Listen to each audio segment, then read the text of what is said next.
Making news this week, Leave post their embarrassing moments online. Cockburn residents protested against the split, plus a special interview with the Community Steering Committee. Perth's new City Square design concept has been released. And world powers reach an agreement with Iran to reduce nuclear activities. This is the Evening News with Ivan Leung and Danielle Staniskov. Good evening. First this week, the WA Leave's Embarrassing Moments Facebook page denies that they promote illegal activities. The statement comes after Police Minister Lisa Harvey and Police Commissioner Carlo Callaghan urged Leavers to smarten up about what they post online. We warn that the following report contains disturbing images that may offend some viewers. Sickening pictures of school leavers getting drunk have gone viral, with photos showing school leavers allegedly abusing alcohol, sparking new discussions from the community and the response from the Police Commissioner and the Police Minister. The Facebook page WA Leavers Embarrassing Moments has posted a few statements about the point of the page. Thanks to the West Australian newspaper for the publicity, claiming we are promoting antisocial behaviour.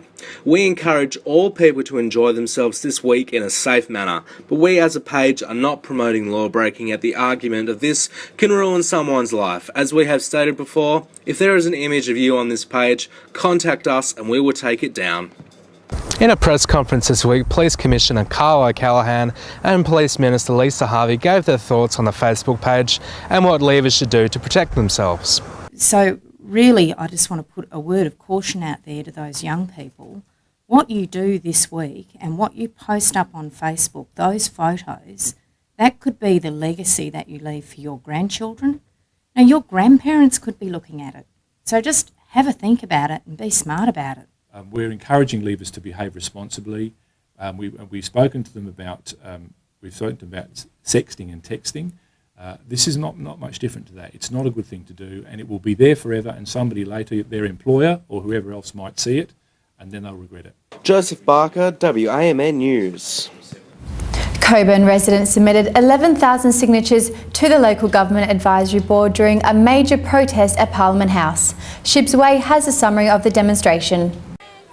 In a strong show of solidarity, about 500 people turned up at Parliament House on Thursday morning to protest against the local government advisory board and the state government's plan to split Cockburn with Fremantle, Kwinana and Melville. At the rally, a counter-proposal recommending that the cities of Cockburn merge with Kwinana, along with more than 11,000 signatures showing the community's support for this new proposal, were submitted. Cockburn is a winner, and we are not going to be in a losing position. I can assure the Minister, and I can assure the government, and importantly our community will ensure that we will not lose from this. We will not have Cockburn carved up. It will not happen. When asked in Parliament, Local Government Minister Tony Simpson did not give a clear reason why he wants to carve up Cockburn. The opposition has again accused Mr Barnett of breaking his pre-election promise of not amalgamating city councils.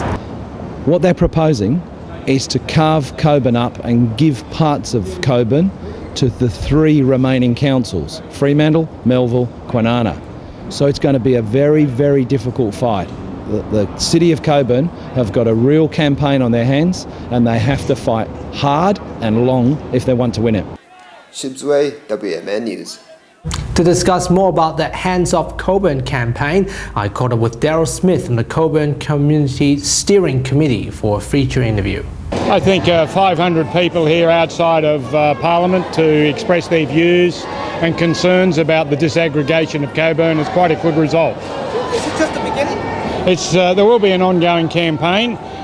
Today we presented a proposal to the Minister for Communities, and that proposal is also going to the Local Government Advisory Board with a community proposal supported by 12,000 signatures of affected residents and ratepayers of Cockburn.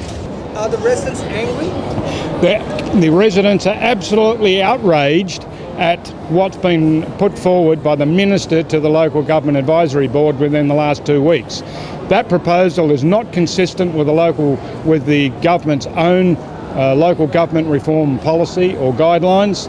The Minister said that it's off his hands now. Do you agree with that, or do you believe in that? No, I don't agree with that, because the Robson report was done as an independent committee putting forward recommendations based upon the government's framework. The government to date has totally ignored that, They sat in a back room, changed lines on a map without regard for the community, without the communities of interest, services to the community, and breaking up strong communities where there's strong affinity and the groups work together. The state government releases City Square's concept drawings for the Perth City Link project.